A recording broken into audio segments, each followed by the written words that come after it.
Nu? Velkommen til den danske natur igen. Vi har lige krydset den 21. marts, og det vil sige, nu er det forår. Det er forårs jævndøgnet, vi lige er blevet færdige med. Det vil sige 12 timer nat og 12 timer dag. Prøv at kigge på himlen. Skyfrit. Bladene er ved at springe ud, og luften er frisk.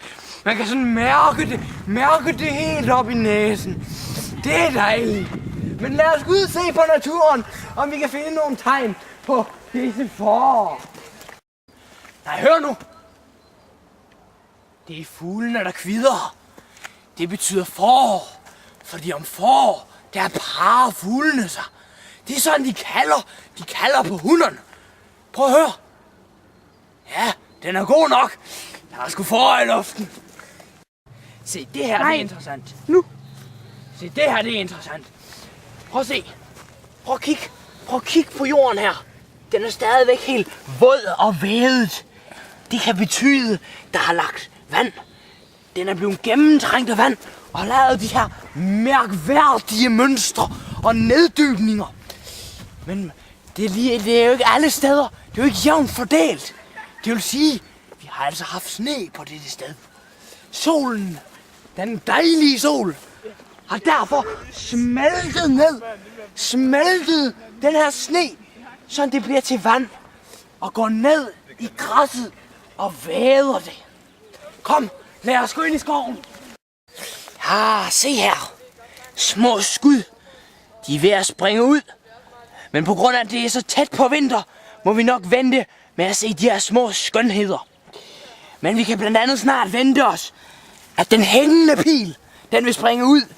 Poplen og tulipanerne vil komme. Vi kan også finde krokus, og ved påsketid måske en dejlig lille påskelilje. Det er det, min naturvejledningsbog siger her. Men man kan også mærke, fordi jeg har sådan lidt pollenallergi, man kan også mærke, at pollen begynder at komme her i luften. Det klør i næsen. Ja. Men jeg skal nok vente lidt endnu, for alt det er tiven og hosten og nysen begynder at komme. Men lad os gå ind i skoven, måske op til en lille sø, og se om vi kan finde nogle haletusunger som tegn på at parringstiden blandt dyrene snart kommer. Kom med, herinde. Ja, som I kan se, er vi ikke nået foråret helt endnu. Der ligger hvis vi tager en pind,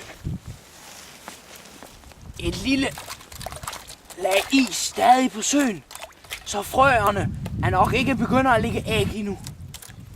Men mange dyr begynder deres parring her på foråret. Og bladene, som førhen sagt, begynder at springe ud, så de kan lave fotosyntesen. Det skyldes den varme, der begynder at komme, fordi solen den kommer altid til at stå højere på himlen. For eksempel deroppe kan vi se den her solen, hvor dagene bliver længere, og den tidligere opstand om morgenen gør, at vores temperatur langsomt vil stige, ja.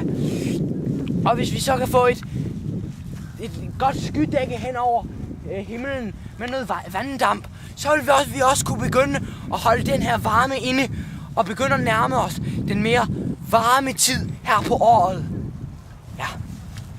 Nej, se nu her. Det er jo et løg. Et lille forårsløg. Der var vi nok heldige. Det er et tydeligt tegn på forår. Det har nemlig lagt frossen om vinteren og begynder deres gode vækst lige nu. Lad os prøve at åbne det. Ja. Se nu. Ej, hvor spændende. I dag er vi desværre så uheldige, vi ikke har set nogle små biller, insekter eller bier. Men det er altså på det her tidspunkt, at de vandrer ud for at finde nektar, de kan leve af i blomsterne. Og hvor blomsterne også laver fotosyntese, altså nedbryder CO2, altså kuldioxiden. Og så omtager de alle gødningsstofferne op for jorden, og så producerer de vores dejlige O2 i luften. Vi har altså ikke mere strøm.